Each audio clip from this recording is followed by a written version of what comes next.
Welcome to a new kind of listening experience. If you have not already done so, please read the instructions on the back of the record jacket before continuing. This is a self-help record.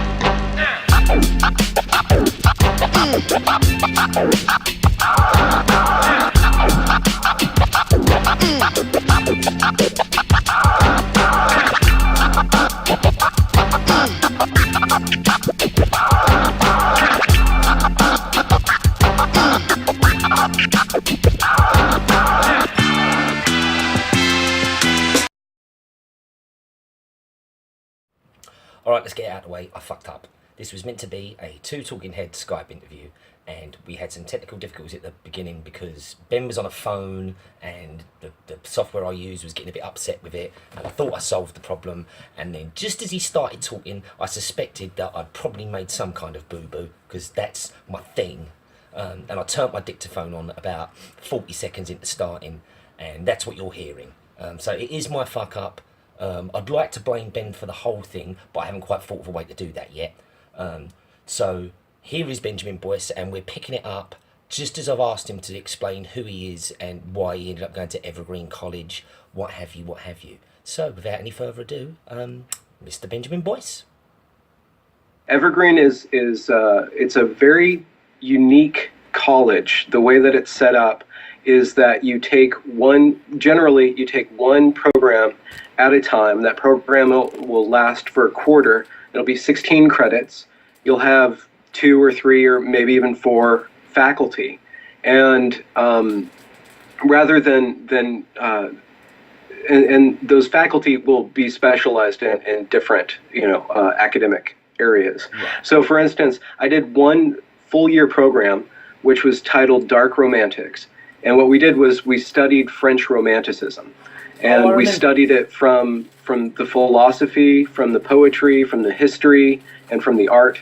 So we had faculty that specialized in all these different areas, and they made an integrated program where you're studying the same theme from all these different areas. And so it allows for you to really immerse yourself. It has the potential to give you kind of a master's level education at the undergraduate level. And by that, I mean you can work really closely with faculty and really dive deeply into a subject and really follow it past just the rudimentary level. So that's Evergreen. That's kind of me. I focused on literature and the humanities. And another thing that's very unique about Evergreen, and I don't really know enough about colleges to tell you exactly how unique it is, but I know that the faculty, they do a lot of hiring of themselves, and what that is tended to do with Evergreen is that the faculty have, over the decades since it was founded, reinforce people who think just like them. So that right now, for several years, they've been talking about diversity, but that diversity kind of has tended to only be on the surface. The diversity of thought is increasingly lacking, and take everything I say with a grain of salt, because I've had very particular experience, and I know that there are a lot of different people with a lot of different views, but for whatever reason, in the last couple years, this one particular viewpoint, or this one particular kind of orthodoxy, has really taken hold in the administrative aspect of the college and in the direction of the college, and that has accelerated to a point where there was this big eruption on campus in the spring. So there were these protests in the spring that got a lot of national attention, principally because the protesters had a bunch of cellular phones on them that had video capabilities, and they intimately detailed every single thing that they did, and because of several factors, because I've been trying to show with the video series that I've been doing, is that the faculty have been teaching a very, I think we could say a very radical way of looking at the world and interacting with the world. They've been teaching that America itself, or the United States itself, and every institution in America is founded on racism, is founded on systemic discrimination based on your identity group. Just to jump in here quickly, if anyone's, all of your videos clearly show that. It's not you just opining. You can watch lots of footage of a video that these people have done themselves, of them saying exactly that. To the young people who protested, they wanted everything to change right away. And if you go through and look at their list of demands, I have not done a video on their list of demands, but it's very radical. They want to completely rewrite how the college functions. They want the police force gone. They want equity lounges. They want what? See, this is another thing I've noticed. There's so much to go through with what's going on. But another thing that's really noticeable about what they do is this kind of insidious use of language. One of the videos you did about the paper where they kind of co-opt chaos theory, and they've got this list of statements that you either have to agree or not agree with, and they're almost like Barnum statements, except that so a Barnum statement is what like a fake medium uses to throw out into the audience, and then you choose what you want it to believe. Where it seems like with them it's the other way around. They put these questions and then you answer it, and then they choose what that means about what you believe. And it's really terrifying. It's straight. It's true agitprop stuff. You can't overstate it. And no, it's not. Go on, carry on. It's almost impossible to believe unless like you go through and you look at it, because it's so radical. It's like right out of a dystopian, Orwellian, literally Orwellian. It is. Novel. I've got a lot. I must state that I was brought up kind of left wing, to be quite honest. I've been on the marches, so I'm not some alt right guy looking like a vulture looking for something to pick up on. But it is so terrifyingly shocking because they kidnapped, effectively. I mean, they didn't bag them up, but they wouldn't let people... Effectively, if you can't leave of your own accord, that's kidnapping. And they stand around and shout at people like it's histrionic. It's not just youthful demonstration. These are actual... I mean, it's almost fascistic. They're telling you what to say, what to think, and it's under pain of... Well, you don't know yet. Well, we've seen they've ostracized one member of the college, Brett Weinstein, who Which started all this in a way, didn't it? Really? Yes. Well. Oh no. No. Yeah. Yes and no. They were very unfortunate that they chose him to start things with, but there was an altercation with another student who kind of mocked them, who mocked the ideology. There's an interview I did briefly. This young man saw a Facebook post inviting students to make a particular class mostly brown and black people, and so what he did was, and he's somebody who's half Native American, half Puerto Rican. He went through and just swapped out brown and black with white. Just in this post, and they went haywire because he was a white supremacist, and he's like, no, I'm just showing you, if you can't say it, if you can't say it about this group, why can you say it about this group? Like trying to show that there's this cognitive dissonance. Yeah, basic kind of parody, or just testing the limit of an idea.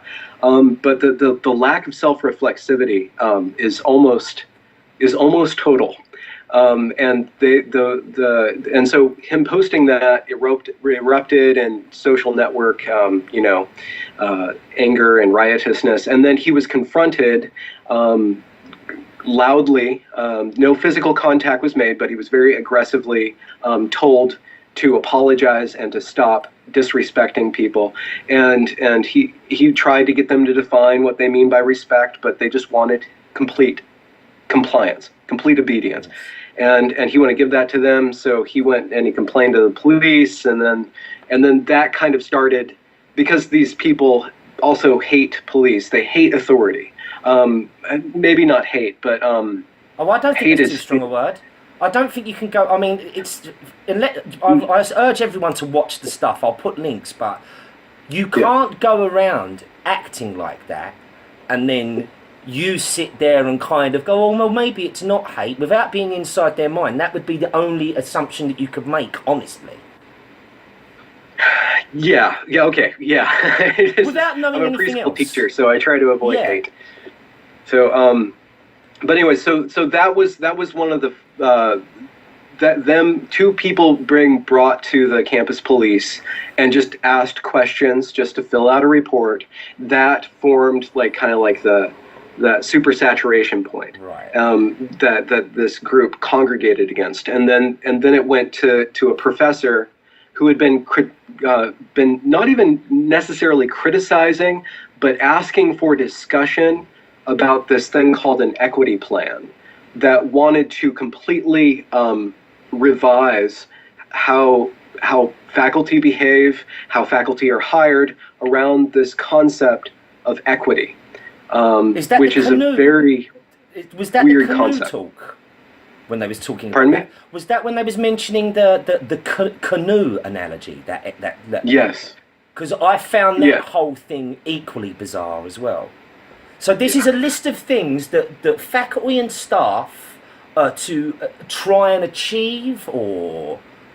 Yes. There's these things called equity gaps. So what you do is you make a chart showing everybody that's going to college by their race. And then because there's differences between the different races, they want to solve that. So there's no longer these equity gaps. So everybody has the same outcome. So every group actually succeeds equally. And the thing is about that report is that they did not talk about white men, who were actually having one of the hardest times at the college. Yeah. They didn't want to talk about that. They're like, these groups. And their use of data, I just spoke with a statistician about it, and he said it's one of the most awful academic documents he's ever seen. The way that they treat data is more about using data to inform their beliefs, which is what or using to shore up their beliefs rather than to test their beliefs against the data.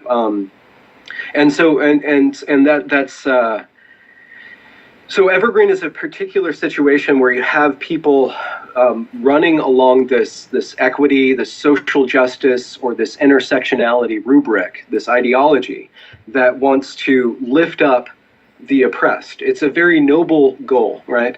But because the manner that they're doing it in is so authoritative, there's no room to debate or to discuss. So what they did was that just the act of one faculty member persistently asking, why are we doing this? Why? Can you please explain? There's problems with this. Can you please explain? That his emails were released to the students. Somehow the students knew to check out on that. So probably faculty, teachers told their students to go look into this. And you can read the letters online that they published, and they're not really racist. But because he was saying, I don't agree with this, basically that was enough of enough evidence that he didn't agree with the goal. So because he said, I don't agree with the method of how we're going to solve racism, basically he doesn't want to solve racism. Basically, he's a racist. And so the protesters, they went to his class, and that's kind of what erupted on social media. Because what happened was they filmed the whole thing of them going to the class, and they wrote up this rather biased account and published it all over Facebook. That's what I saw. Like all of a sudden, all my Evergreen friends were reposting this one story of events. And at the end of that report, it said, this is the only true account of what happened. I'm like, if you have to say that... Of course, that's probably the opposite. Away. I mean, unless, again, I want to state this all the way, as much as I can all the way through, because it's so ridiculous sounding. You'd think that maybe you and I were just a pair of like histrionic reactionaries, but there's there's the video of the rather feeble head of the college at the moment saying, I'm paraphrasing, but he does say, if they don't get on board, which is a kind of vague statement, if they won't get on board with it, accept it, they can go. And that's the other thing, like these, they don't engage in debate. I have yet to see, well, in fact, they're the opposite. They will go out of their way in numbers to shout down anyone, like you say, just discussing. I mean, a lot of the stuff that they react to, you'd have to do a lot of work to even find anything offensive in it, let alone with a racist connotation. Yeah. So when you... I actually... A student, right after, in the middle of this, a student that I knew came up to me and said, well, I got all of Brett Weinstein's emails, and I know he's a racist, and I'm looking through his language, but it's really coded. So I'm trying to figure out, like, what he's really saying, because he is a racist. I'm like, do you see what you're doing? Do you see what you're doing? But that's the intellectual climate. And so the students are being taught this. So the students are acting out. The students don't have anything to lose in a certain way. No, they're young, and you know, like, they don't know any better. So they're just running wild with these ideas. But the ideas are coming specifically from faculty, and the faculty are empowered by the administrative framework. Right. So I really think, and I'm trying to document this with videos, with going through footage that I've found, that I've kind of gotten access to show how this social justice, intersectionality, fourth wave feminism, there's all these different words for it. I don't particularly like the word postmodernism. I don't think that's perfect for this, but people call it postmodernism. I think that Evergreen is a case study of what happens when this is accepted and brought to full acceptance, and it parallels communist China, the struggle sessions in communist China. I've read, like, when I was like you. I never went to university. I did a bit of engineering, but really I've always been a musician or an artist at all. But I read an awful lot growing up about the Cold War and East Germany. And it is pure agitprop what they're doing. To take, so you made a good point about, like, the language they use. They co-opt words and redefine them. Yeah. Which is really ugly. It's really, and on top of making up like a new vocabulary like intersectionality and other things like that, which makes it a messy topic to even, if you and I don't have an agreed vocabulary that we understand, even if it's been specified to the topic, it's almost impossible for us to talk to each other. You know, or advance. Yeah, or advance. Like, so if you're talking science, when they say theory, they don't mean, I think Elvis is alive. They don't mean a theory like that. It's a word that, you know, and you made a really good point in one of the videos, and I think you can see this through countless cases, that's a strategy that they have, and that is straight out of the communist how to fill people's shit with ears with shit handbook. The thing is that they undermine objectivity, they undermine logic, they undermine reason, because that's tools of oppression. All those things are tools of oppression, and they have all this data. If you go back through history, you'll see that the Western culture has swallowed the world. We've gone around and murdered and genocided everybody. And you can go through and see that. Like, there's body counts everywhere. The thing is that you kind of have to close your eyes to pavement and to electricity and to the toilet that you just flushed and the microphone you're using. Yeah, like you said on one of your reviews, you have to close your eyes to the comfortable, air-conditioned educational establishment that you're sitting in, totally free from any threat, in which free to the point where you can go around doing what they're doing. I mean, if anything, their activities are proof positive that you're not only do we kind of like people in society who are different, we'll tolerate stuff. I mean, if I was there, I've got to be honest, if some people were acting like that around me, I'm surprised someone hasn't exploded, because I've seen. That's a good point. And I'm by no means advocating it. I'm by no means advocating it, and I really do mean that. But what, coupled with the complete absence of their keenness to, if you have an idea, surely you want to discuss it. Surely, if you're into an intellectual pursuit, like I think basic income, for example, I think that's probably a good idea. So what I do is, I've got a friend of mine who's quite conservative. I've got other people that are interested, and I talk to them and I test my ideas, and that's part of the joy of being interested in things, And in 9 months, whatever, maybe I go, actually, that's a terrible idea, but they're totally, flatly opposed to having their assumptions tested. But in a 360-degree way, there's literally no give. They will not have a public debate with anyone unless you count a public debate being turning up with bullhorns and foghorns. I mean, when they was firing foghorns at Jordan Peterson, I'll just... Yeah, they did that. They've done that at Evergreen. I think it was Evergreen that I saw it. What did it need to... But it's really hard for people to understand. Well, what I want to move on to is that I've seen that this leaning of faculty around college campuses in the US. Yeah. It seems to be quite prevalent that if you go to the college campus, it is, and it's not just a left-leaning bias. They're kind of what I would even call militant. It's quite a lot of it. And surely, go on. Yeah, it's the faculty. It's also the administration.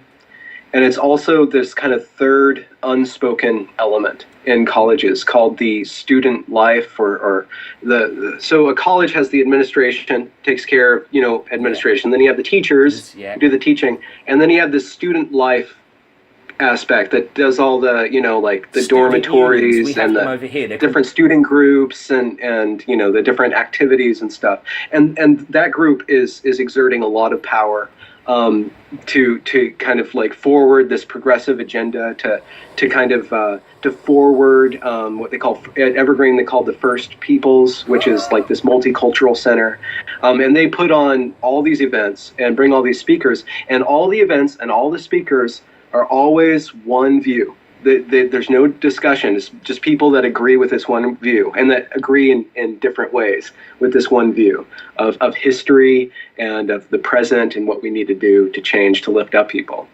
And it's very so the students, I think, are caught up in this, and the student, we can see that we can really, it's very easy to look at the videos that the students made and to judge the students. And to to denigrate them and to chalk up their behavior to any number of different things. You can even be racist about it, but it's not that. It's inside of the system. Right. This is institutionalized, and the students are just they're acting out on it. Well, when you take away, pardon me? They're young minds, aren't they? It's not derogatory to say, but when you are a teenager, that's when you shape your mind, and if you, depending what you're around, it's going to make a significant difference to how you behave and interact in the world. And what I've found concern is that the narrative that they've got, these progressives, whatever you want to call them, really appeals to something that's pervasive in all human beings that I've noticed, is that if you give people a vehicle with which to feel like not empowered, or that there's some external force, it helps you procrastinate. It also helps you push anger onto other people. And to do that to a young mind, even if it was true, you wouldn't want to teach a mind to be like that. You want to teach it to be robust and questioning, and even if it was true.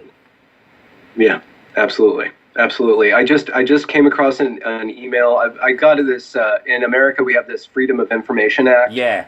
And because it's a state school, I can request documents that the faculty and the administration have sent to each other. And I just came across a letter that was written by a faculty, a teacher, a professor, right during this whole mess, and she was very careful to state that she's in agreement with certain things, but she's like, listen, we've been teaching kids activism and not academics. Exactly. And we've been giving them grades, we've been passing them through, and that's actually disservicing them.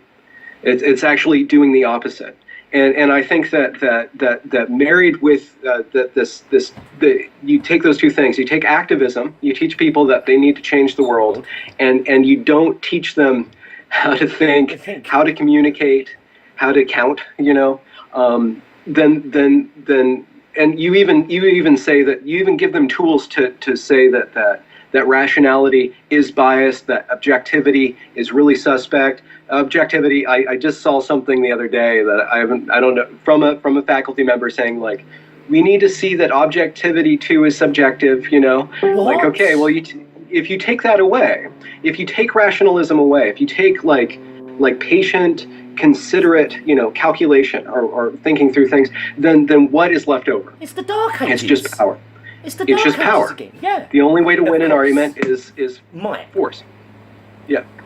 So what you see, and I still don't know how to articulate my feelings about this, but what the president of the college allowed to happen was that the loudest, most violent group got their way. Right. So everybody else who's working according to the system, who's like, asking for an appointment or writing a letter, they're not getting any feedback. The administration's like, oh yeah, we'll get to you. But the group that comes up shuts down the whole college. And I was in the library building when that happened. When the library building was basically taken over and they barred all the doors and they took the administration hostage, and they're chanting. They have all these signs like "White silence is violence" is probably my favorite one. Well, was that the day when they?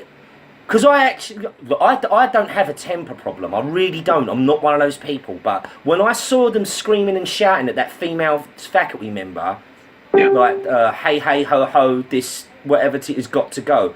But she looked terrified out of her mind. It's a group of what looked like 15 to 20 people, if not more, shouting really, really loud. They had her hemmed in against the wall, and I was furious that you would do that to another human being. I mean, it's unconscionable to do that to someone, no matter how you feel about them. Especially when you're already in a space that has the facilities there for you to engage them in an intellectual way that they can't escape. You can't escape it. If I want to say, well, all black people do have lower IQs, I can then be challenged, and I've got nowhere to run. I've got because of reason and facts and rationality, I'm now obliged to put some concrete into that foundation. Yes. Whereas as you just outlined, and again, this is not blowing it out of proportion. They've almost completely abandoned the whole intellectual process in favour of emotive histrionics. I mean, I saw people in there on one of the videos, and they were kind of choking back tears, talking about oppression that had happened to probably a relative that was 2 generations removed, and I find that distasteful. I'm a Welsh guy, right? So I'm Welsh, from Welsh stock, but I'm not. I've lived in England all my life. The Welsh and the Irish were like slaves, point one. So by that logic, really, all of the good ideas they had about how to mistreat human property, they worked out on us. So by their logic, do I not trump everyone? I mean, I'm just exploring. So, like, because if I've started stacking it up, you'd shit your pants at what they did to the Welsh and the Irish. But the reality is, I'm a middle class English speaking male from London, and I've been to Wales once on holiday, and I have no idea, and it didn't happen to me. So to kind of co-opt that, because it seems like most of their arguments are built on an emotional thing. You did a great bit where you said they were superimposing genuine problems of the day onto MLK and Cambodia. The Khmer Rouge. Did they even know what the Khmer Rouge did? I mean, if there was ever a more egalitarian bunch of fascists, I mean, do you have glasses? Right, you're dead. It was. If anything, they were the most anti-intellectual people. John Pilger did a great documentary about what happened to that country in the following decades and how quickly they would do well to learn from it, to see how quickly a nation falls apart when you completely decimate its intellectual and middle class. No one knows how to wire a house anymore. No one knows what's safe when you wire a house anymore. Yeah. Sorry, I went off on a rant. It's just No. It's true. The thing is, like, with regards to the middle class, like, you can love them or hate them. Yeah. But they like that middle is what actually is keeping everything moving at a very moderate forward rate. Another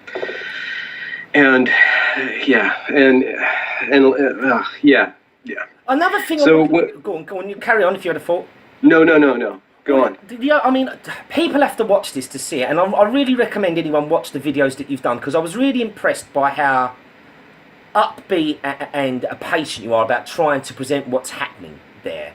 You're not just sitting there showing videos and pointing and laughing. You're really doing some good work there to try and get people to understand the mechanics of how this is happening. Like you've said, we need to know the mechanics. Yeah, absolutely. And I really respect you for doing that, and that's why I was so taken by what you did. But another thing this kind of infantilizing of not only the people going to university, but the infantilizing of intellectual pursuits.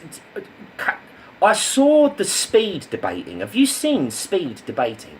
I watched a bit of that. Right, now, again, I'm going to have to maybe edit it in because I couldn't believe my eyes when I saw it. So typically, if you don't know what a debate is, if it's at college, they usually force you to take a position that you don't like, and I take a position that I don't like, and then we research, and then we come together, and maybe over an hour, we debate. So it's not a dialectic, it's not about synthesizing ideas, it's more about rhetoric, which is a perfectly reasonable thing to do, a perfectly reasonable skill to acquire. But these people are speaking at something around like 80 words a minute, taking these vast gasps of breath, and it's like an unholy matrimony of a debate and kind of a rap battle. I don't know if you've seen, I mean, and I'm not exaggerating, it's like the debate from the island of Dr. Moreau. It's unintelligible. It's completely unintelligible. Yeah. And it has a lot of these elements that I notice with whatever you want to call this progressive movement. I mean, do you wonder if there's actually some kind of mimetic disease pandemic, you know, where we're actually, through letting this happen, we're actually corrupting our ability to, or at least future generations' ability to not only reason, but to be able to truly value reason? That's a big question, sorry. No, you know what, and I'm not qualified to answer it, but I do have an idea. I think that I am an optimist. I think that situations like this, and I think we're about to enter into an authoritarian time.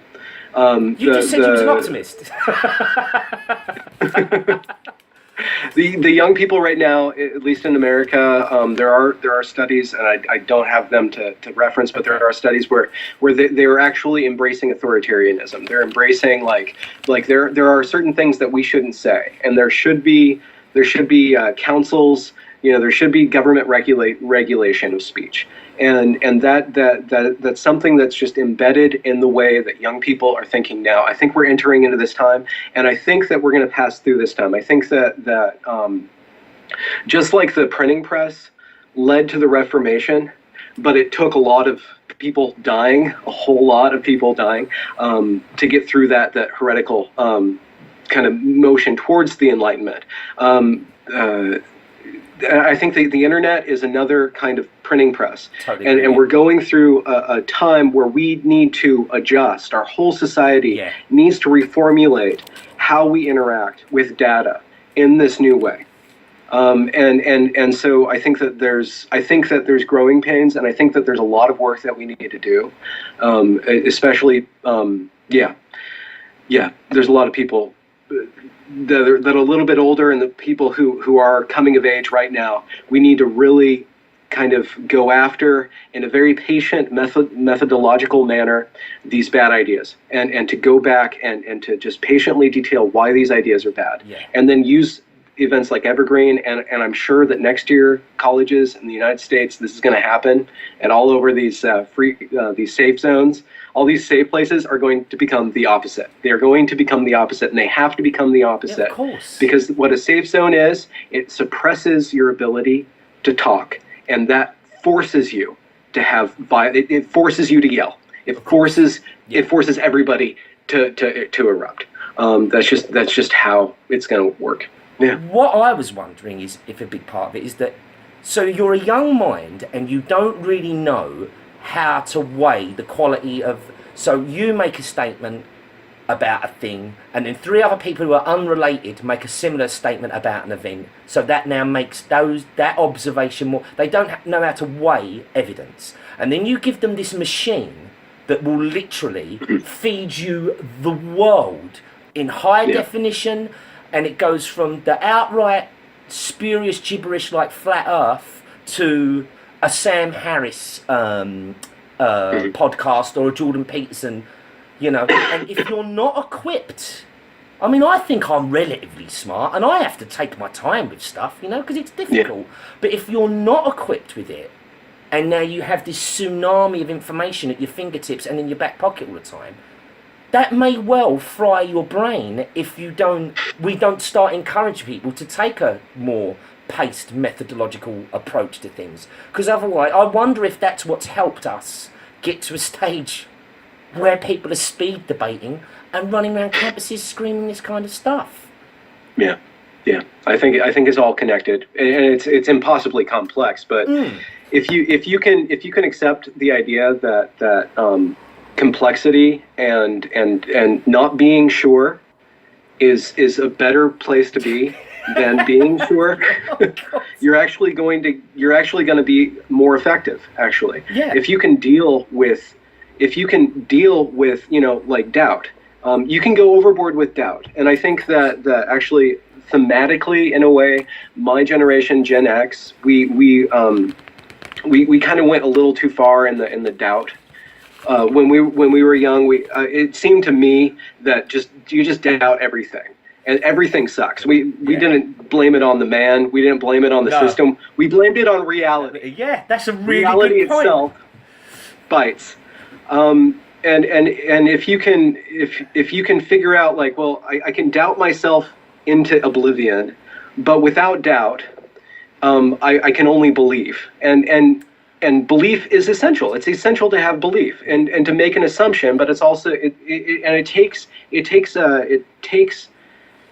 certain qualities, courageous moral qualities, in the romantic sense, to be able to be certain and to doubt at the same time, and to be limber and forceful at the same time. But that being able to do that will cause you to be aware of, whenever you're acting, to be very responsive to your environment, to be very responsive to who you're talking to, and to see how they're reacting, and then to adjust your behavior in order to work together with them, or to get them to do what you want, if that's what you want. But going after them with full force is going to, everything that they've done, certain faculty at Evergreen and the students have done more to forward white supremacy than anything else.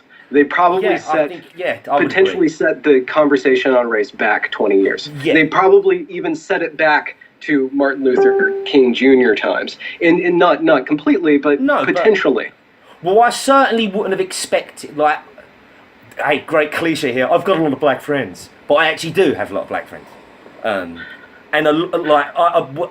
I've heard it so much saying, we kind of thought back in like the 90s, The early 90s, although it was still around, this thing's on its way out. You were looked at, like PC had a place in the sense that it's not all right just to talk to or about people in a derogatory way. Yeah. And it's consequenceless.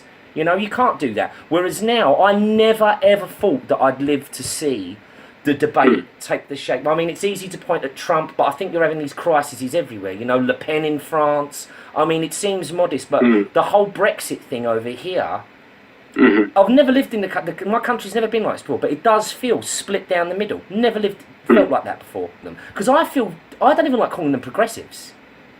It's like it's sort of the polar opposite of what they are. Isn't it? You know?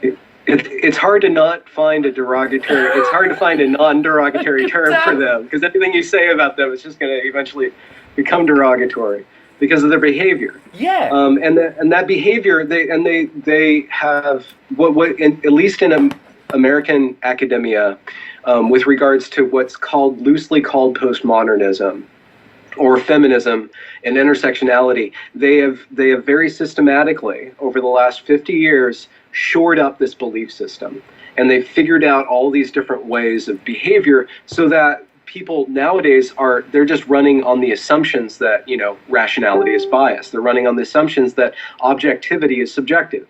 They're running on the assumptions that logic is suspect and that rational debate is only ever to forward somebody's personal group power. And so all these tools are being taught, and there's just mounds and mounds and mounds of papers and academic, I wouldn't call it research, but probably rhetorical scaffolding for this stuff. Scaffolding. That's a nice. Well, because apparently, I mean, again, I think Peterson was talking about. There's a chap that's been checking out, or someone kind of checked that these papers don't get peer reviewed. I mean, that's the point of the peer review. Well, it depends on what you call by peer, but okay, but like there was a they're given a like, you know. They're given a like, yeah, but I mean, like there was a guy who described it perfectly when he was talking about people who believe certain things about 9/11. He said, look, I know that there's engineers with nut letters after their name that have made claims and assertions about things, and I know people say we haven't looked into it and that's because we're repressing it. He said it's not. In peer review, we have to pick the ones that are worth our time. We don't have a lot of money, and if I picked up every spurious crackpot paper written by someone who managed to get themselves a PhD, he said I'd never get any genuine work done. So, and these papers are not picked up by people apparently that are, because these are mostly the humanities we're talking about here, aren't we? We're talking about anthropology and sociology and things like that. These are the, or have I misunderstood this? Yeah, it's hard to say. There's a mound of material, but I think that they're not peer reviewed, but they do get circulated when they're used to shut down discourse. I've seen this in the Evergreen emails where they start using these papers to basically to cite why you shouldn't question this thing, or why your whiteness is making you blind to, you know, like the truth of this situation, you know. And then they have like all of a sudden they pull out this paper with a ridiculous name. I'm thinking of doing a regular, you know, video cast about just going through a paper and just like reading it out loud, and well, because so the peer review is kind of like it's never reviewed. It's just weaponized. Right. So they just have this store of like, okay, here's some good terms that's going to forward my argument. Nobody's read this. I haven't even read it. I don't really understand it, but I feel and I know that this is going to help me win this argument. Here's the link. And I've had teachers send me to feminist wikis when I try to debate privilege. Oh my God. Why we shouldn't teach privilege as the basic, you know, because Evergreen wants to teach privilege as the basic rubric for all learning. All learning, we need to figure out like who's got most privilege and where are the power dynamics. And I'm like, that's a horrible idea to teach young minds, because they're going to use that unwittingly to completely suppress and oppress everybody according to, you know, this privilege concept. They're just going to turn it on the head. But like, and I started debating that, and I had a faculty member send me to Feminist Wiki because I was using a tone argument or whatever, you know. So, I mean, it's like I'm a big Orwell fan. I'm a really big Orwell fan, and I don't know, like, they can't be reading much Huxley and Orwell in that part of town, because it couldn't. If you made this stuff up, you'd say to me, Dan, it's a lovely bit of literature, but it's ever so slightly far-fetched. You've set it far too closely to the real world, and you wouldn't believe it. I tell you what, I do wonder if this has something to do with it. If you know, like, what I'm trying to do here, we're trying to have a conversation, and I consider you to have an insight that I don't have. So I'm using this as an opportunity to ask questions for me and on behalf of anyone who watches it. And if you watch something like Joe Rogan or any of the more popular podcasts, there's a conversational dialectic approach to it, where something comes out of it. You know, it's not necessarily you solve anything, but it's a grown-up... My Uncle Steve used to call it intellectual midwifery, where you're there. I'm not there to jump on your... If you phrase something not quite well, or I ask a question in a clumsy way, it's about teasing out what they meant. Yeah. Whereas what turned me off politics quite a long time ago is that I became kind of affronted by the glib, platitudinal way that they speak about things, that if you wrote them down and you read them, they've said absolutely nothing. And that's been the face of politics all of the time you and I have been alive. I don't know about in the US, but it seemed that if you go back 50 or 60 years, there was slightly less of that. There might be other reasons that would explain that, but I'm wondering if that, in part, has fed not only... let's call them these left-wing progressive types taking this attitude, but it's also fed in, because they're a mirror to the more right-wing, middle American, blue-collar types. Because if someone talks to you like that for long enough, it's going to incite you, I think. Even if it's somewhere back in your mind. That if you look at how they talk, that's not how you and I would not resolve a situation that way. Yeah, well, but the thing is that rhetoric is what works on that scale, on the scale of millions of people. You need to have very chunky, cartoonish ideas, and one would hope that that when you look at those ideas, that they become richer and richer and richer the closer you get. Unfortunately, no, it's all blue now. Now it's all blue now. It looked like something over there, but now it's just all blue, or whatever. So that's a big problem, and I hope that we can figure it. Like I think meme culture is actually a positive response to that. I think meme culture is the same thing as a political sloganeering. It takes a very simple shape to bring up something kind of apropos to our conversation. You know, have you seen the college liberal girl? You know, she's got dreads. You know, and there's just a meme. You see the picture, you know, kind of the format, and then you plug in some data to that picture, and it makes a joke. But I think that kind of processing will work at the larger, when you're dealing with millions of people, because we can have a conversation one-on-one, and we can have time to do that. But if we want to get attention and to get people to move in a certain direction, we have to truncate everything we say into something that captures attention and immediately manipulates attention. Whereas something like a conversation like that, we can be slower with our engagement, or a novel, we maintain the attention. You can have a richer kind of experience and communication style. So. Unfortunately, like that kind of rhetoric, I don't see how you can solve that at that level. I've done it because I'm like you. I'm optimistic. I hear a lot of people who they kind of have a dim view of the internet. They think it's just cute animal pictures and silly, but I don't think it is. I think it's I think the Gutenberg press is the perfect analogy for it. There's never been a time when you can, like, I don't like Twitter, but the fact that you can get called out within seconds on saying something completely untrue, that used to take months of real top quality journalistic work to go and find the paperwork, do the interviews. And I think that this is what I also find so shocking about it, is that I'm watching. I don't think I'm using Trump because it's an easy thing, but he's just the biggest spectacle. You've got things like Trump and Scaramucci and what's going on as campus, and it's like they think they live in a world where we can't find out that it's bullshit.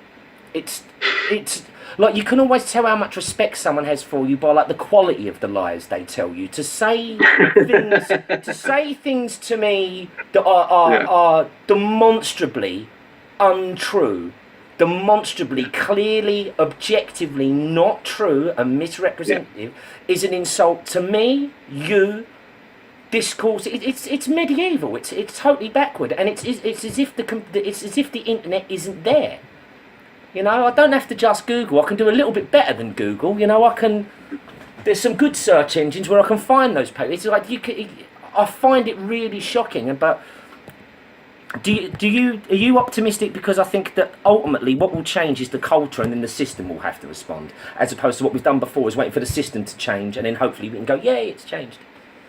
Yeah, things are so gradual. I think Trump, I think that he got into power by saying that it doesn't matter.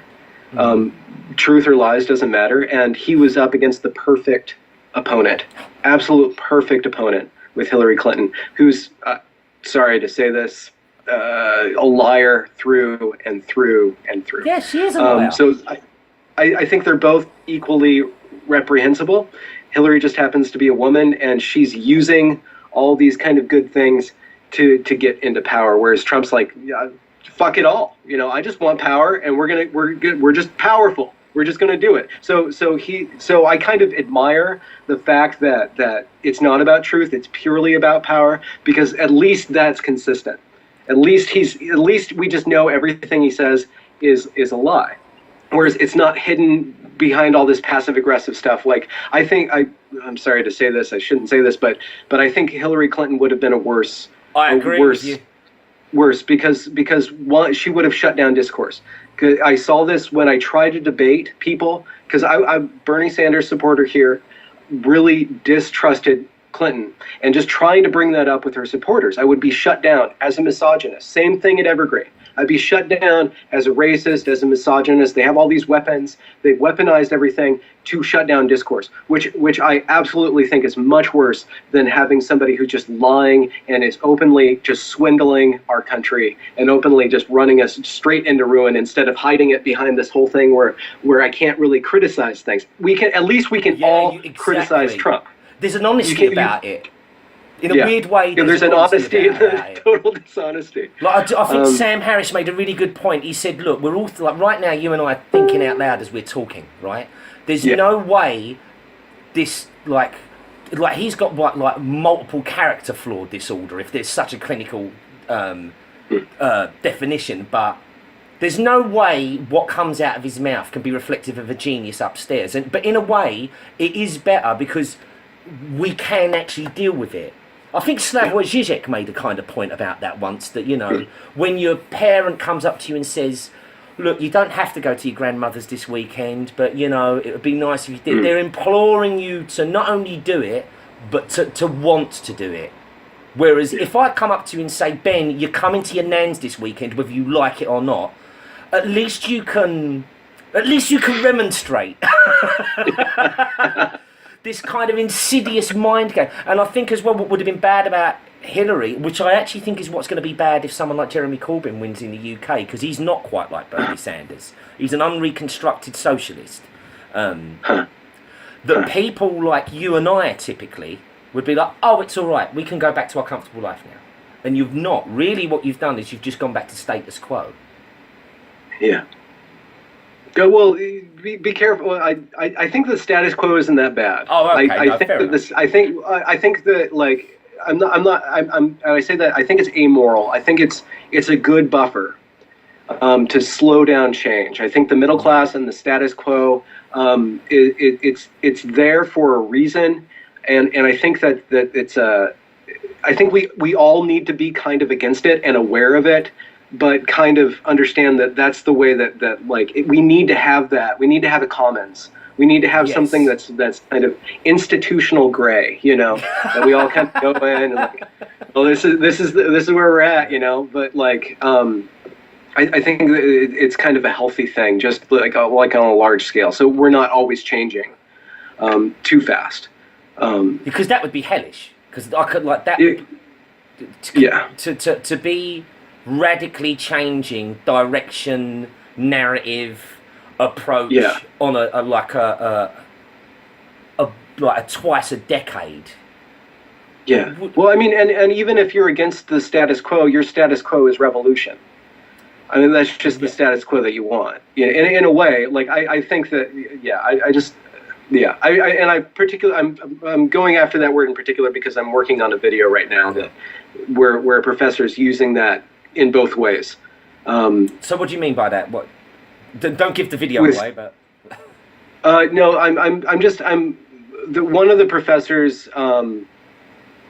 at Evergreen spoke to the board of trustees, and he gave like this 3-minute kind of testimony about the direction of the college, and I watched it and it didn't make sense, and I watched it again, it still didn't make sense, and like he was constantly contradicting himself, just like a lot of these Evergreen faculty have done. So I've gone through and I found like longer talks of his to kind of like tease out what he's actually saying. Right. And one of the things he does is use status quo to define fascists, and then also to forward his kind of socialist agenda. So he's against the status quo, but the fascists are also against the status quo. So that's just one piece of his puzzle that he ends up on both sides of simultaneously, which is just this weird rhetorical.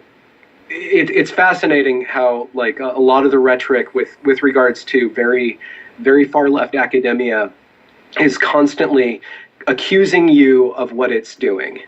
It's constantly accusing you of being racist because you're white, or the same, or accusing you of being a fascist, and you can't deny that, It's just constantly it's accusing you of doing exactly what it's doing. Yeah. And I think you're right to pick up on those things like little terms like status quo, because I think people, it might be an age thing, but people I think grossly underestimate how little linguistic tricks there are shaping your mind. There are shaping your mind. Yeah. So I'm trying to think one off the top of my head, but I used one today and I caught myself.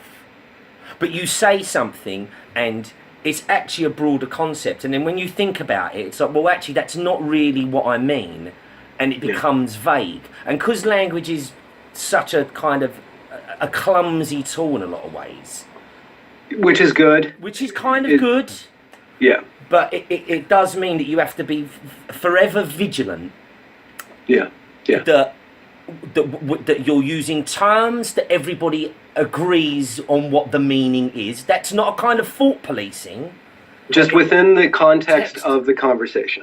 Again, like that theory. So like if I said to you, well, my pet theory is this, I'm just speculating. But if I then said to you the theory of evolution, I'm talking about a well-informed. It's not the same. But in those two instances, we know what the word theory means within those confines, and you see that a lot, like especially with religious types. They go, well, evolution is just a theory, and it's like, well, yes, but you don't understand what theory means in that context. And the bar is so low with intellectual debate broadly. I think that's why I mentioned politics, because I think it kind of, they set the bar in a way. They set the standard that a bit of that is what makes it difficult to do stuff that people don't but that's why I admire about your videos is how you're one of my favourite types of people. You're patient, you try and think about it, because you're really, really dangerously close to being an idiot at all times, like the rest of us. I know I am. Look, I don't know about you, but my friend the other day was talking about confirmation bias, and I said to him about how I've left ideology and other things. I went, I am 100% confident now that I am only grotesquely wrong. I'm just really, really wrong. I'm not invested in it. I think that's another thing I wanted to ask you about, is that all of these things, from religion and politics and what's happening on these campuses, they seem to have an ideological thing, a framework in your mind. And what happens is, if you've got that in your head, even if you're reasonable in any other way, if something comes across that trespasses on that land, you find yourself maybe sometimes unconsciously defending something that might threaten that, as opposed to talking about what's going on. And I wonder if what's going on at Evergreen and other colleges is that it's a very sophisticated way of shutting down everything that might challenge the underlying assumption, and then pretend there isn't an underlying assumption, that it's just they pretend it's objective. Yeah, well, it's not an assumption. It's a fact. Equity is a wrong, and we need to fix it right now. And so it doesn't matter exactly how we do it. Don't look at how we're doing it, because we're going to do it. Just get in the canoe. Just get in the freaking canoe, and don't rock it. There is something, and that's like, I do not know anything. I'm not well trained in logic. Like I constantly forget things about, like, which is the straw man, what does that mean? I try to steer away from these different fallacies, because I'm always making a fallacy. But I love language, and I can remember stories, and if I can translate something into a story, then I can kind of figure out the dynamics in it. And this is actually one of the tools that this intersectionality, postmodernism, progressivism, whatever it's called, is using. They always have narratives. They always say, well, we this is our idea of how the world how the world is wrong, and we have all these testimonies that prove that. So they go through and they select, like, all these different interviews from these different students to inform their point. And so I'm aware that and one of my first videos, when I had to say something, so I just started talking to my phone. One of my first videos, I say, you cannot attack this logically, because they've already thrown logic out. Yeah. So how do we attack it?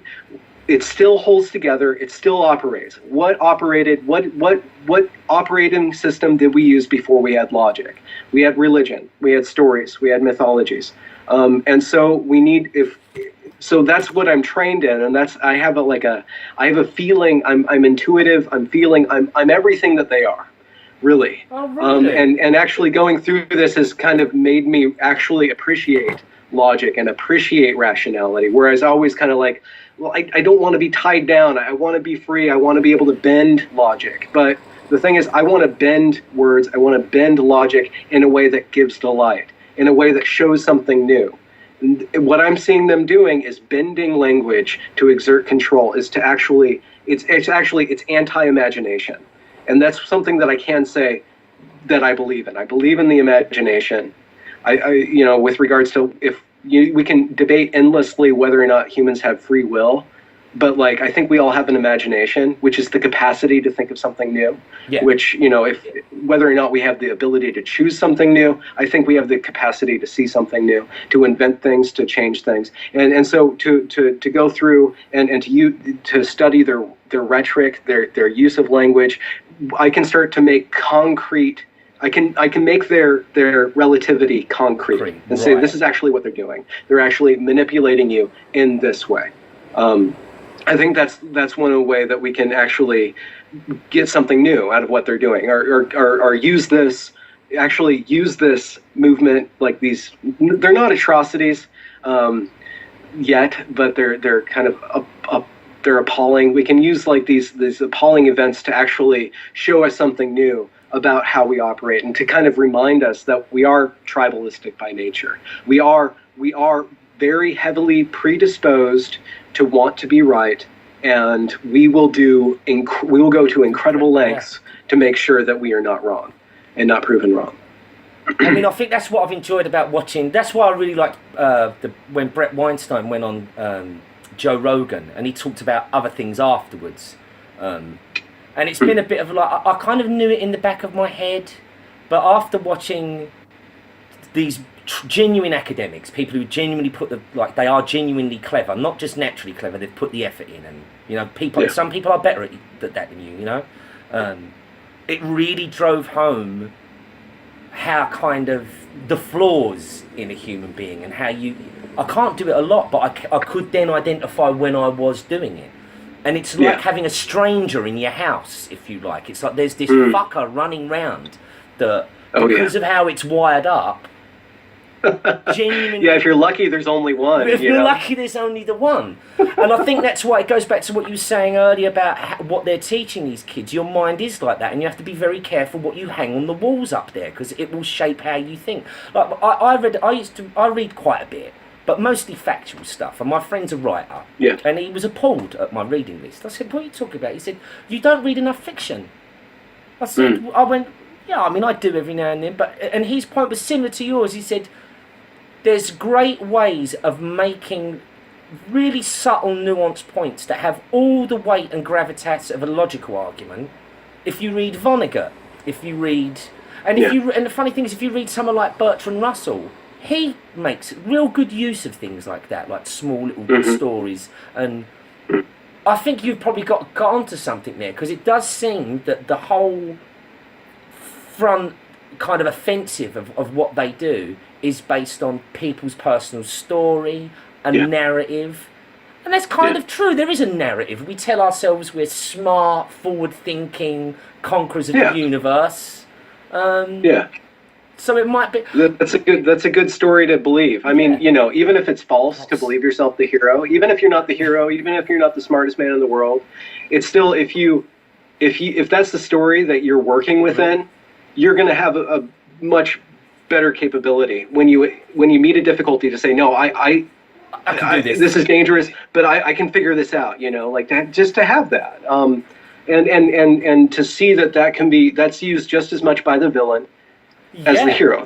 Every villain thinks they're the hero, and that's something that I learned very explicitly in preschool. Like we all think that we are the center of the world, and that the way we think of the world is the right way. And it's very frightening to be confronted with the fact that I am one of 7 billion people. There's no way that any one of us can actually comprehend that. We cannot comprehend that. But because we are one of 7 billion, we have capacity to, because of the internet, we have the internet now, we can like help each other to we have groupthink in a positive as well as a negative way. So all these things, I think when we return to this is a hard thing to articulate, but like there's certain values that were embedded in our religion and embedded in a lot of religions that actually help us to deal with the world, and just such as patience and humility, allow us to kind of not react, to be patient. Patience actually means to suffer, to have a capacity to suffer.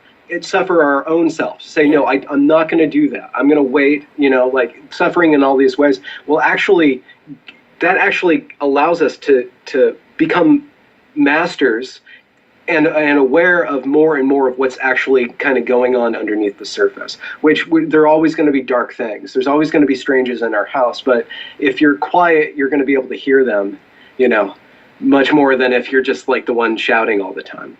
Yeah, because a room full of... Because that's the other thing that I find tiring about it. You watch a lot of this stuff from wherever it comes from, and it's just like you'll know, it's like a bunch of toddlers that haven't had their nap time and just been giving a load of sugar. They're just wailing on every feeling and thought that's coming through them, and they're becoming histrionic. And I don't mean this in a derogatory way. It must be hellish for them. It must be hellish to be on that kind of roller coaster all the time. And then have it reinforced by people who you clearly do and should be able to look up to. Yeah. That's the true atrocity. That's the true atrocity, is what's happening. What is potentially happening to higher education, potentially happening to how we train the next generation and how they train their next generation. It is to enforce these. In the name of diversity, we're going to shut down everybody that's different than us, which is just awful. Talking about like that pathology thing, I said to someone the other day, I was extolling the virtues of America. I said I like Americans, I like American culture. I always have. I will not listen to people just going, oh, they're thick, and I went, it's not.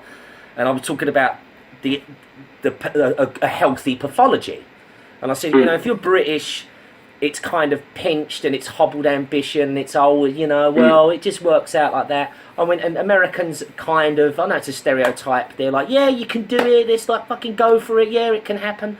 I said, as long as I know it's a pathology, the American pathology is way more helpful to me to think about myself and what I'm doing. When I go to some crappy gig and there's 3 people there beneath a pub and I tell jokes that don't go anywhere, I tell myself some silly romantic story, maybe with jazz in the background of me walking through the London streets, to make it more acceptable, rather than like the drab reality of that I'm just one of how many billions of people pottering around.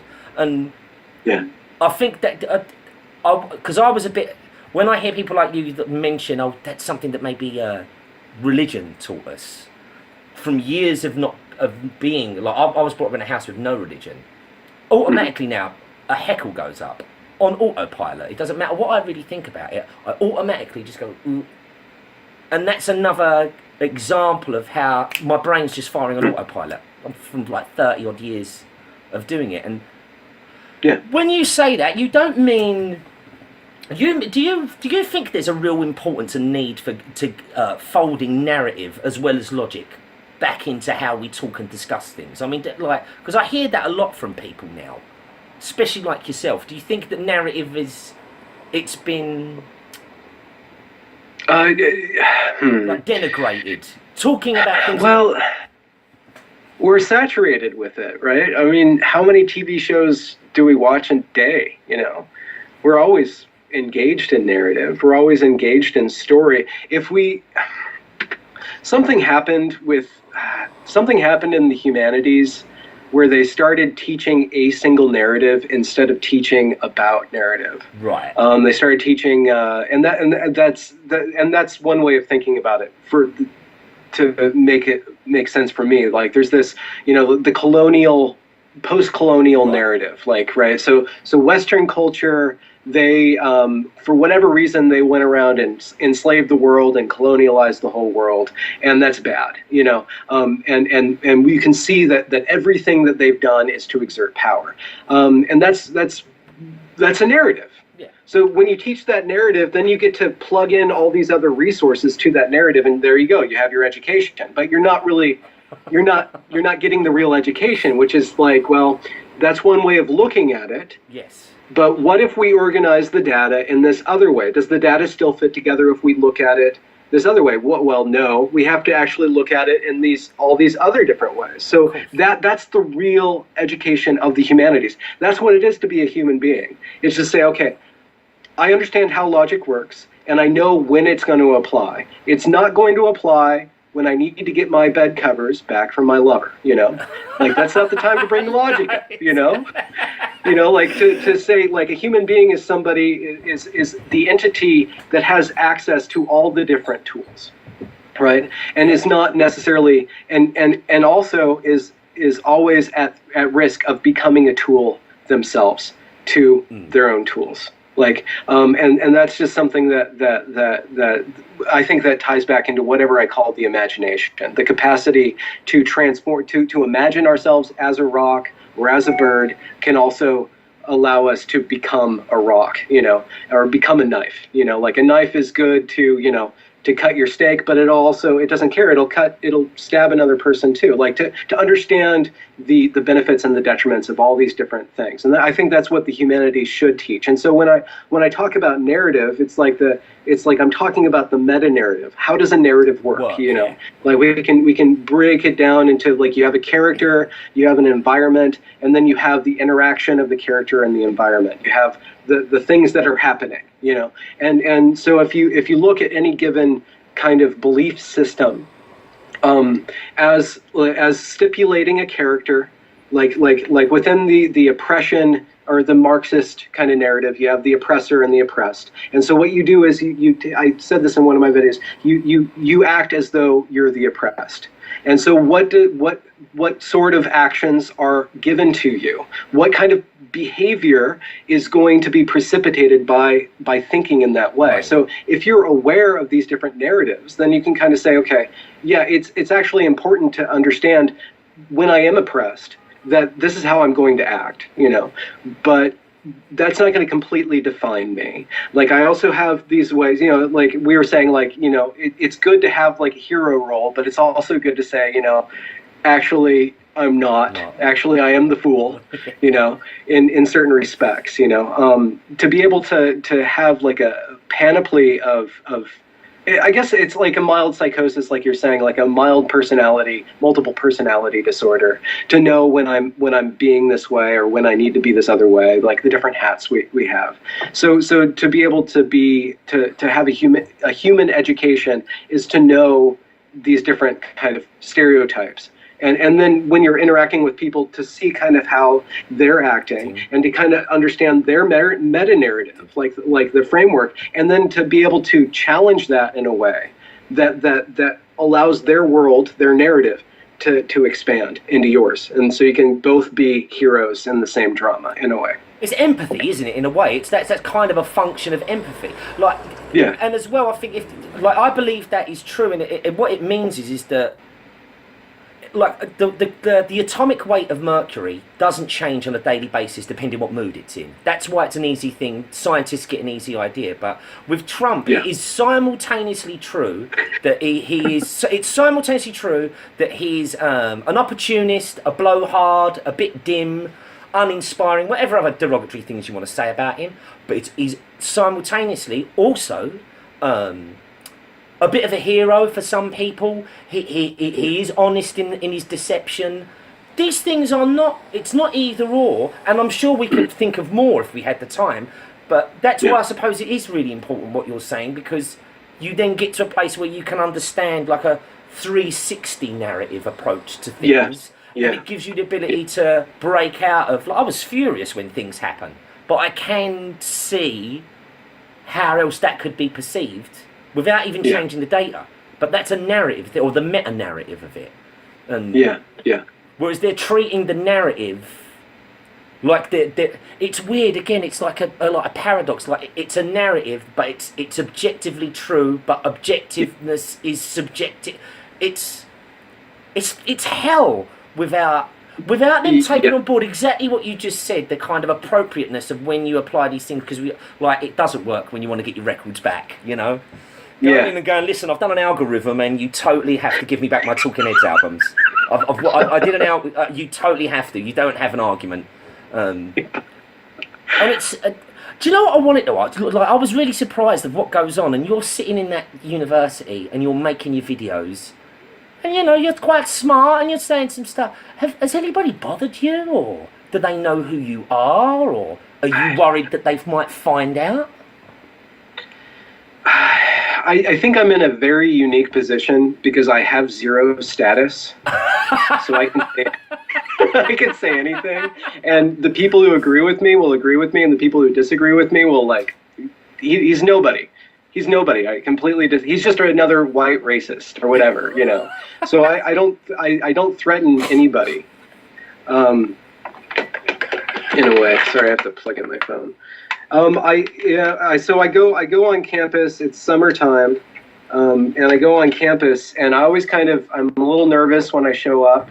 And I'm like, okay, put on a happy face, and I've only ever been thanked, and I've only ever been like, kind of, can we talk really quick? And like somebody will like have like a little hush conversation with me. And I was even in the room. I was in a meeting with one of the leaders of the protests, and for whatever reason. I don't know. I don't know. I think, I don't know. I don't know why, but people don't find me threatening. Because I would find you threatening. If I was, taking that example, if I was in their position, because like there's certain broad statements that they make that I would accept that there is, there are problems there. I think if there are any problems, a lot of them are systemic because we've built them over time and they're just folded in. To the level and the way that operates, I would have some problems. But and if I was one of those people, seeing how they act, and I heard about you sitting round being reasonable, it's something up with which I would just not put, you know, or I'm surprised. I hope I've not jinxed you now. Yeah, maybe I'm completely naive. I think I wouldn't mind getting punched in the face, you know, just once, you know. It'd be good to put me back in my place. But I don't know.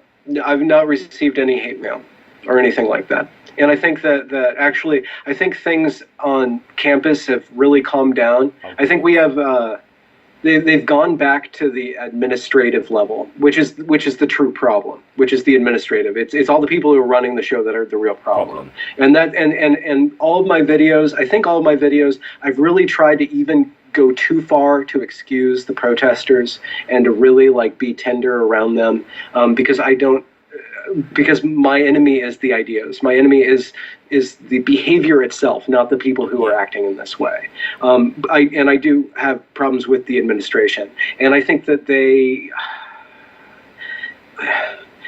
they're never going to send me hate mail, and they're never going to punch me in the face. And you know, I haven't received my diploma yet, so maybe they'll not give that to me, but they can't. I mean, like there's no way for them to actually debate me unless they have a rational discussion, which is what I'm fighting for, is a rational discussion. So if I get that, I win, you know. Well, even if I'm totally wrong, I win, because at least we're starting to talk, you know. Well, I suppose as well, it's kind of a foil that. So, like, for me to even talk to you, I have to look. If I want to come and talk to you and maybe attack your ideas, for me to attack your ideas, I have to then draw from the source material, which is what you said, which crowbars me into having to use or logic and reason, or to set out my stall of dismantling that idea first before I then attack what you said. So in a way, I mean, I'm not trying to pile this onto it. That's what I'm not trying to speculate on the inner workings of their mind, but maybe the fact that you are reasonable and old-fashioned with your intellectual pursuits makes you not a target that they would want to go near. But then again, I'm saying that thinking still about the kids, because I didn't. Yeah. It's because your point is that it's actually the faculty. They're victims, effectively. These kids. They're effectively they're victims as much as of victimization. How do you go about? How do you reckon you go about resolving it? Does it have to run its course, or do you resolve Evergreen? No, it generally, because I've heard people like Peterson say, let's stop their funding, and I'm like, wait a minute, now you're being as reactionary. I'm wondering, how do you... Because are the faculty not obliged to be engaged in some way in their official capacity? They are going to get hit so hard with enrollment. They've said that all white people are evil, basically. And that they want to retrain white people to understand how evil they are. Basically, this is what they've said. And once people find out that that's what they're going to be taught, they're not going to want to go there. They're not going to want to go there unless they're sadists or masochists. That's all they're going to pull. So what they're going to do is pull in, they're going to have a huge drop in enrollment over the next couple of years. And then it's going to fill up with sadists and masochists. And they're going to, I was even in a hiring, I participated in a hiring of the next English professor for this year. And I was absolutely appalled. They chose the one who had the farthest, leftist, most, I'm going to bring up all the different feminist talking points in my presentation and not even mention writing once. I'm going to deconstruct a film, you know, and that's the one. They're like, this is the one we want. No. And all the faculty, I'm like, are you serious? So they're going to completely, they're going to Evergreen itself is going to paint itself into a corner unless they come out, like all the faculty who have been silent say, no, we are not like this. We're not all like this. We actually want to teach you. We actually want to help you learn. We're here to learn too. Unless they start shouting that out, it's just that's going to implode. But on the larger social sphere, I think that I think patient, rational, funny discourse, it's really, it's going to completely changed the conversation. If we figure out a way to take the clause out of the argument, and that goes with both the far left and the far right. What these extremists have hijacked the conversation, and the status quo is boring for everybody, but at the same time, like comedians like yourself and critics and storytellers and scientists who are really can excite people and engage with that human component. That's the thing. That's why these people have such a strong draw, because they're grabbing us. They're grabbing us by our heart. They're really manipulating our emotions. And I think that manipulation needs to be used by people who are actually smart and funny and want to use that for the good, because there's no way around that. There's no way around being manipulative.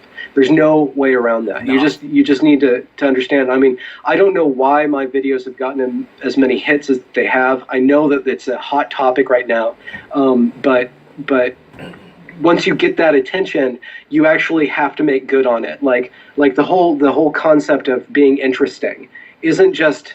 It's actually that you're giving somebody something in return on their investment of attention, and I think that's how we change the discourse, by giving people great stuff, by being great artists and great scientists, great thinkers. Because that's what drew me to you. Because other than when I want to have a drink and burn one off and watch a bunch of screaming hysterical people do something stupid, I like that. I like cat videos. I don't consider myself having an intellectual evening when I do that, but when I watched your videos and when I watched other people like Sam Harris, I really like. I love the patient, long form way that he talks about things and that he makes it clear. That's why I was kind of gravitated towards your videos, because you was there. But I noticed that when I do stand up, if you're just interesting, you can hold a room. Interesting's good enough, and you were interesting. It's well, I really didn't expect someone like that to be there and to be bothered to take the time. And I have watched all of them as they came out. Like the one when you discussed, what was it, the Red Queen? Is it the Red Queen video that you did? I'm sitting there with my popcorn going, be nice, maybe he's going to tear this person to pieces. And you didn't.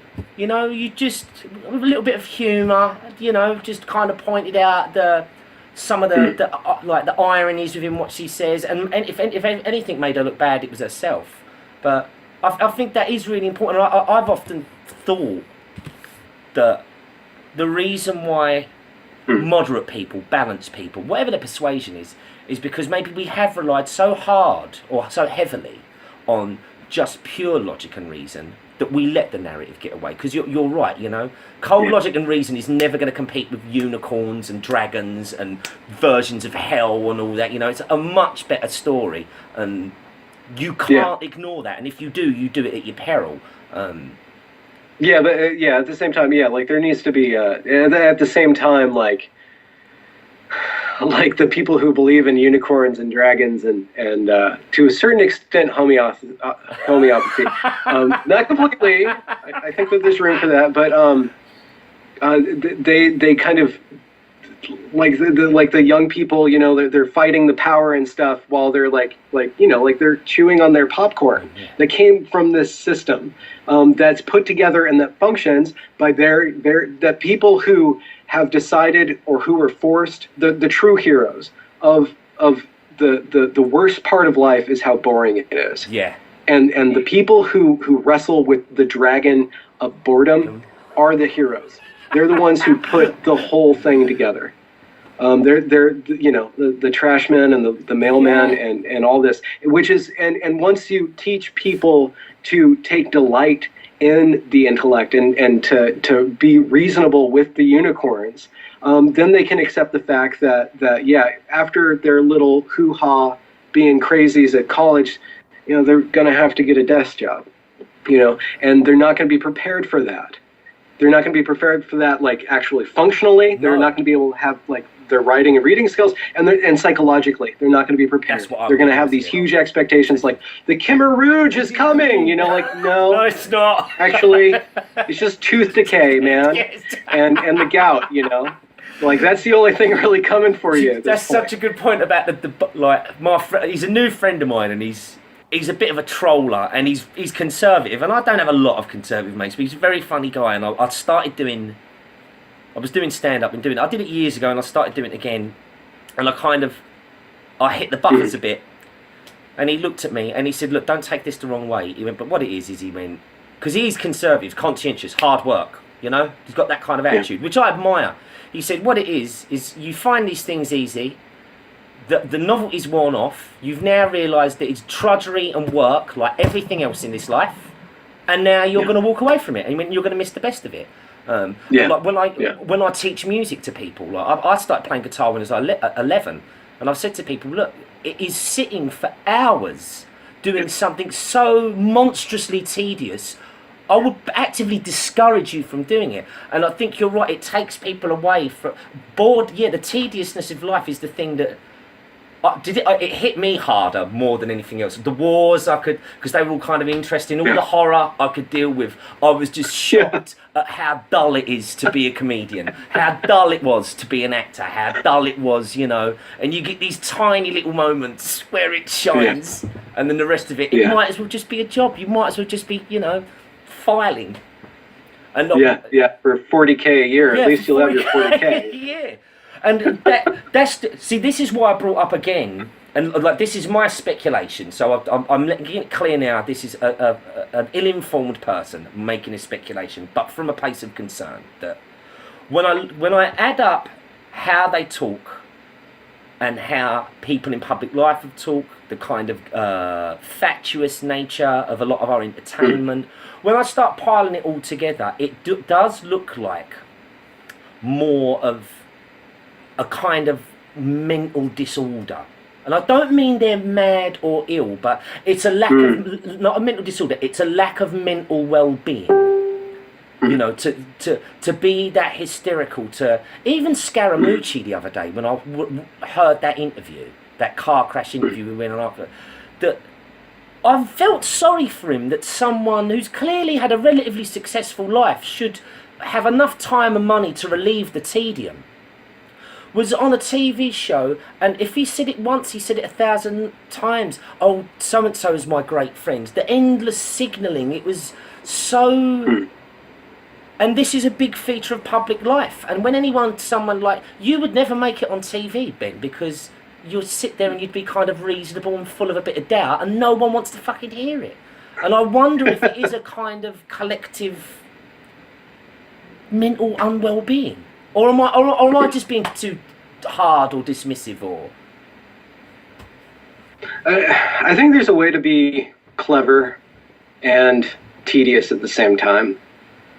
I think there's a way to be sexy and patient at the same time. I think there's a way. I think there's an art form to this. yeah, And I think that actually, and I think that the way that attention is going right now to YouTube and all these, like, you know, Joe Rogan, like he does, like with Brett, there was like 2 hours, you know, or whatever, like these huge long things, and I listened to the whole thing. You know, people like that. I think we underestimate. I think we see the big. So like TV or popular culture is just like where most people end up, but because there's so many people, right? Like statistically, like there's huge amounts of people that are paying attention to all these other things, you know. So you're still going to have an impact, and you're still going to have an impact. You're still going to be able to connect with loads of people, like more than you need, you know, more than you can imagine, you know. You won't need to become. But the thing is, like we see Kim Kardashian, we see Donald Trump, we see these big characters in the center of it all, exhibiting these childlike behaviors. And why do they exhibit those childlike behaviors? Or why do we all pay attention to the childlike behaviors? Because that's one thing that we all have in common. Yeah. We were all 2-year-olds. We all, no matter how far you developed, you at least developed to be a toddler. And made it in this life, you know. So we all have that in common, you know. So in a sense that I still think that there's a way, or there's a possibility that people in that position, or people can get to that position and have that much attention and do amazing things with it. I still think that we have a capacity to produce a Michelangelo of mass media, and I think we do that. And I think that maybe we're in a period right now where we're being forced to just eat the hog slop on this massive level. And I think that will make enough of us sick to death of it that we'll kind of say, okay, I want to calm down a little bit. I'm ready to like have things just a little bit more boring, like I'm cool with that, and then in that acceptance, I think that will give room for people who actually have substance to their characters, who aren't just hissy fitters and stuff like that. Because that's what I do like. I'm not so up on it, but that's why I was surprised when Obama got in, because it was the first time that I'd seen someone who on it, like they did a great first 100 days documentary on him on the BBC, and he spoke to it, and I put a lot of stock in listening to the person talk, and I was really relieved. Whatever else you might say about him, which could be true, he at least was like a calm, reasonable, eloquent, engaging, like a grown-up, a normal, and ever so slightly boring in that sense, but it was relieving, and so so there's still, I suppose you're right, there's still room for it to happen, but I can't. I find it so frightening. I think I'm having like a dystopian fit. I look at what happens, and it's like, well, if these people are at 20 now, and they're going to go out into the world, and they will shape it. Like you say, we spent the whole of the 90s going, it was cool to say, fuck it, everything sucks. And didn't even have to provide an explanation. Didn't even put the effort these guys did in. Do you know what I mean? At least they've built a totally ficticious, crazy world on which we were just listening to... A Tolkien level masterpiece. I still worry. Because when they get out there, it's going to be such a culture shock. Yeah. Well, you know what, and I think that there's a lot of work to do to target HR departments, to target different academic institutions that are teaching this stuff, to really target and really push back against the left. I think that I don't know what I am, but I'm pretty progressive, I think, right? And I think that I'd rather criticize my own side to be strong enough to actually engage with people in the middle, than to let it just go haywire and to scream, the far left, the far right, like they're just a bunch of crazies. Everybody's crazy. I think that no, most people, like, do you drive? Yeah, God, do I drive? Yeah. The one thing that I think that we take advantage of or we take for granted is how few accidents happen. Yeah. We like to call people stupid, but actually, they're pretty good. For the most part, we're pretty good, And I think most people are pretty reasonable people. It's just like reasonable people don't turn heads. Reasonable people don't get clicks. No, you're right. My dad was a criminal for most of his life. He was a con man and a fraudster. And he said a very interesting thing to me once. He said, it's very popular to, like, maybe I've just kind of changed my mind listening to you, because it's true. Most people, he said, if everyone was deeply cynical and untrusting, he said, I could never have done what I did for a living. He went, I tell them a load of spurious things that are absolutely not true. I just play on their decency and their willingness to believe something to be true. And then if it works, I'll take their money. He went, if everyone was a cynical, rational player or just crazy, it simply wouldn't work. And I think the car analogy is just the same. I had to go on a speed awareness course a while ago, and I was surprised at how many. Do you drive? Yeah. So do you ever drive and you come to certain interchanges and you think, who on earth designed this? Why have they designed it this way? I think where you've got a grid system, it doesn't happen so much. But this police officer explained, he went, people do such crazy things. We have to design the roads in a way to counteract your psychology. So like there'll be Yeah. certain traffic calming measures, and you're like, wait a minute, it was 50 miles an hour. The road's no different, but now it's down to 30 through this period. Yeah. It's because Huh. people have crossed the road there and they don't look, and 6 people have got run over, and we can't have 6 people a month getting run over. So now, because you're all crazy, because we know that you're only crazy so far, we do. Yeah. But and to take that analogy further, when I was in Spain driving, they're even more polite. They seem to have a deep inner desire to just not have a conflagration on the road.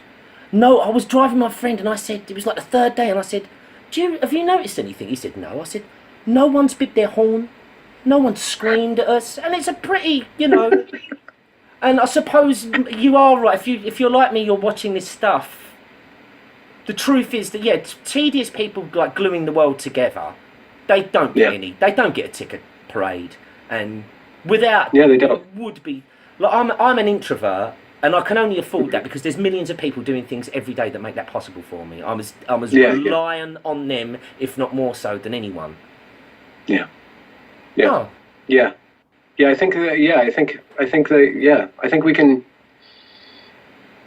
Yeah, they pay, even if you're an entertainer. I mean, like, and you're acting crazy, so they're the ones who are letting you do that, so they don't have to, in a way, like, okay, well, I can't act that way, but he can. Okay, exactly. I'm gonna live out through that, So it's easy to forget. A popular and I think. Go on. A popular myth, like when you do stand-up, if you've not done it before, there's this idea that when you go out on stage, it's a rabble, they're going to eat you alive. They're not. If you talk to someone when you're on stage, and this is like 70-80% of people, they're terrified. They're terrified about to speak in public. And you often notice that people laugh more when there's more people because they have the cover of other people. So if I play to 8 people, so now I'm performing directly at them. Honestly, I've looked them in the face bin when they're doing it. They're terrified. Yeah. They're terrified that I might engage them or ask them something. And again, like, they're facilitating it. In fact, it's the total opposite. You're perfectly safe up there, and I do some relatively risky stuff sometimes. No one beats me up. They politely don't laugh and go home. And maybe we should get a banner together, It's not so bad, really. Just start a really aggressive Quaker-esque moderate movement. It's not so bad. Poverty down by 50% in 30 years. Just all these really tediously dull but nonetheless true. So long since a world war. Yeah. We're doing great. Yeah, we're doing really, really well. Haven't had a massive confrontation for a really, really long time. Listen, it's been great talking to you, man. Absolutely. Maybe we'll do it again. Keep the videos coming, because it is really interesting to see someone like you on the inside talking about this stuff. And I want to commend you for it, actually, Ben. You deserve all the views you're getting, because even for one, it's so nice to hear a polite, tedious intellect out there just being aggressively reasonable. I'm irately, all right, then, look, we'll leave it there, and I'll post this up, and hopefully stay in touch and speak to you soon. Yeah, absolutely. Have a good night. You too. Thank you very much, man. Yeah, absolutely. Bye. Thank you.